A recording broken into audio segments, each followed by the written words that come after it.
come to a very substantial phase one deal. Breaking the deadlock, China and the United States agree on a partial trade deal. Hello, I'm Anand Naidu, and this is The Heat.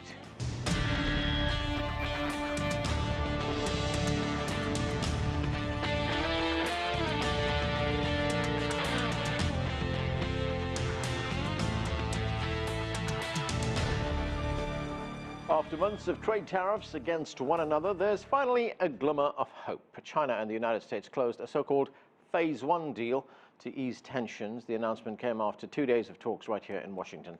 For more, we turn now to CGTN's Owen Fairclough at the White House. And Owen, this was the 13th round of negotiations between the two sides.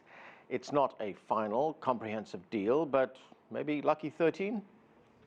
Well, it's certainly an unlucky number for many people, for people in many parts of the world, Arnon. But this time, these latest round of trade negotiations here in Washington, D.C. proved to be fortuitous because they may, as you say, have yielded a significant breakthrough in a trade dispute between China and the United States that sent shockwaves repeatedly through global financial markets and been blamed for hampering global growth in the global economy. Substantive because U.S. farmers in the rural Midwest, according to President Trump, are going to feel significant benefits with their exports of crops and industrial machinery, perhaps increasing by up to 3 times over the next few years or so, according to the terms of this deal. But it's perhaps the less tangible elements of this trade battle and these claims by the US that China engages in unfair trade practices that are the most significant. We have what appears to be a big concession by China on intellectual property. To you and I, that's US allegations against China that have been denied by Beijing, that it forces US companies to hand over their trade secrets when they do business with China. So the mood here at the White House was rather jovial when President Trump met with Liu He, the vice premier leading China's negotiations here in Washington, D.C. Let's hear from the US president. We've come to a deal, pretty much subject to getting it written. It'll take probably 3 weeks, 4 weeks, or 5 weeks. As you know, we're going to be in Chile together at the big summit, and maybe it'll be then, or maybe it'll be sometime around then. President Trump, Arnold, was referring there to that summit in Chile. That's the summit of Asia and Pacific nations where Trump would potentially meet President Xi Jinping of China, his counterpart.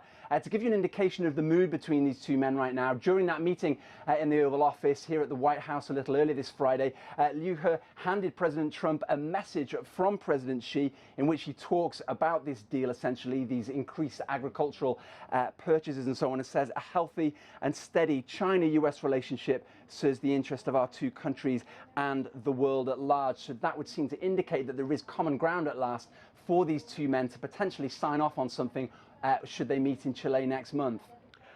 Owen, what can we expect next? What would be the next steps in these negotiations? Yeah, you heard the timetable there from Trump. The big caveat with all of this and the big word of caution is there's nothing on paper yet. And it was interesting to hear Trump himself say until they have something down on paper that can be signed by both sides, well, there's a little bit of caution. The small print is there. We heard repeatedly from members of Trump's cabinet that if they didn't have these details locked down in time, then perhaps this deal would be off. One key element of all of this is that tariffs that were due to come into force as early as next week, raised tariffs, increased tariffs on around half China's imports to the United States, they've been suspended. But there was no word on tariffs that were due to come into effect in December. Another big exclusion in this as well that's an important one is Huawei, the technological giant that China is touting as its champion in developing 5G technology. It's been locked out of the US simply because the Trump administration thinks this company will use its technology to spy on Americans. That was a big exclusion from all of this. But as you mentioned earlier, we're talking about a phased deal that might have 1, 2, maybe up to 3 phases over the next month, in which potentially these much thornier, much more difficult issues would be up for discussion. Back to you. Thanks, Owen. That's CGTN's Owen Fairclough reporting from the White House.